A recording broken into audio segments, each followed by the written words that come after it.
داغستان کا رہنے والا تھا. وہ ایک پروگرام میں پیرس گیا. اس کا نام سن کے ایک شخص جو داغستان سے کبھی نکلا تھا اس سے ملنے آیا اور اس نے کہا کہ میں بھی داغستان کا رہنے والا ہوں اور فلاں گاؤں سے آیا ہوں. وہاں میری ایک ماں تھی, پتہ نہیں زندہ ہے کہ مر گئی, اور میری زبان بھی آمور ہے. تو رسول حمزانو جب اپنے وطن پہنچا تو اس گاؤں میں جا کر اس نے اس کی ماں کو تلاش کر لیا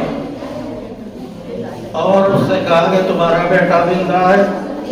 تو بڑی خوش ہوئی. اس نے پوچھا اس کے بالوں کا رنگ کیسا ہے, اس کے چہرے کا رنگ کیسا ہے, کتنے بچے ہیں, اس نے شادی کی ہے یا نہیں ہے. یہ پوچھتے پوچھتے اچانک اس نے کہا رسول یہ بتاؤ تمہاری اس کی بات کتنی دیر تک ہوئی. تقریباً 1 گھنٹے تک ہم لوگ بات کرتے رہے.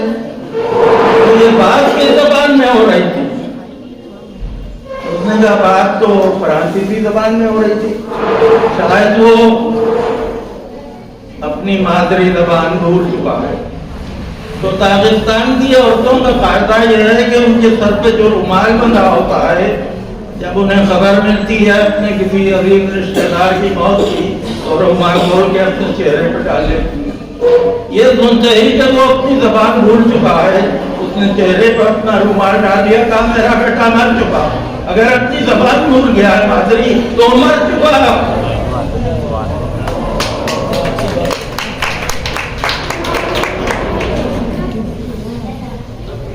ایک اور لسانی غیرت کا واقعہ آپ کو سناؤں. ارے یہ تو خیر بچے ہیں, مجھے پتا نہیں, ان سے کوئی شکایت بھی نہیں ہے.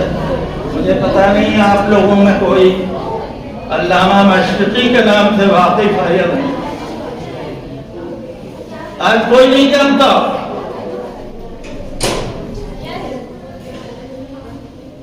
علامہ مشرقی ان کا نام تھا عنایت اللہ خان. امرتسر کے رئیس عطا اللہ خان کے بیٹے تھے. پورے پنجاب میں ایم اے میں میتھ ریاضی میں ٹاپ کیا. ان کے باپ نے انہیں اعلیٰ تعلیم کے لیے لندن بھیج دیا. کیمبرج یونیورسٹی میں ان کا داخلہ ہو گیا. پہلے ہی سال انہی نے کچھ ایسے کارنامے انجام دیے اور ایک امتحان میں یورپ کے سارے طلباء پر سبقت حاصل کر لی میتھ میں. تو وہاں کے اخباروں نے لکھا 1916 میں کہ غلام ہندوستان کا ایک طالب علم سب پر سبقت لے گیا. کیا اب بھی یہ کوئی کہے گا کہ مسلمانوں کو میتھ نہیں آتی؟ غرض یہ کہ وہاں بھی انہی نے ریکارڈ بنایا اور جب ہندوستان آئے تو یہاں کے حالات ٹھیک نہیں تھے. 1942 میں انگریزوں نے انہیں مدراس کے قریب ویلور کے قلعے میں نظر بند کر دیا. وہ عربی, اردو, فارسی, پنجابی, انگریزی, جرمن اور فرانسیسی زبانوں سے واقف تھے. اس قید میں انہی نے قرآن کی تفسیر تذکرے کے نام سے لکھنا شروع کی. پہلی جلد چھپی تھی کہ اہل علم میں ایک ہنگامہ برپا ہو گیا. یہاں تک کہ نوبل پرائز دینے والی کمیٹی نے یہ فیصلہ کیا کہ اس کتاب پر انہیں نوبل پرائز دیا جائے. ان کے پاس خط بھی آ گیا, لیکن ان سے کہا یہ گیا کہ یورپ کی کسی ایک زبان میں اس کا آپ ترجمہ کر دیں, ٹرانسلیشن کر دیں. نوبل پرائز 1940-42 میں کتنی رقم ہوگی. ان کی لسانی غیرت کا معاملہ یہ تھا کہ انہیں نے اس کمیٹی کو لکھا کہ اگر میری زبان اس لائق نہیں ہے کہ اس کو نوبل پرائز دیا جائے تو نوبل پرائز قبول کرنے کے لیے میں تیار نہیں ہوں. میرے لیے وہ قابل قبول.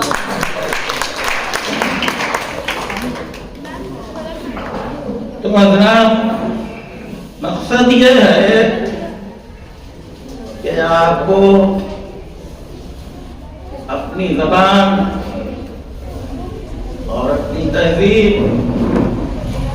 اور اپنے لباس کی حفاظت کرنا چاہیے، اس لیے کہ ہر قوم اپنی زبان سے اور اپنے لباس سے پہچانی جاتی ہے. آج کی صورتحال یہ ہے کہ پوری دنیا میں ایک ہنگامہ برپا ہے. حالانکہ اس سے اس کا تعلق نہیں ہے، لیکن پھر بھی کیونکہ پوری دنیا میں اس پر گفتگو ہو رہی ہے، لہذا میں اس کا ذکر کرنا ضروری سمجھتا ہوں. ساری دنیا اور دنیا کے اہل علم اور انصاف پسند قومی اور ملی پیمانے پر مسلمانوں پر لعنت بھیج رہے ہیں.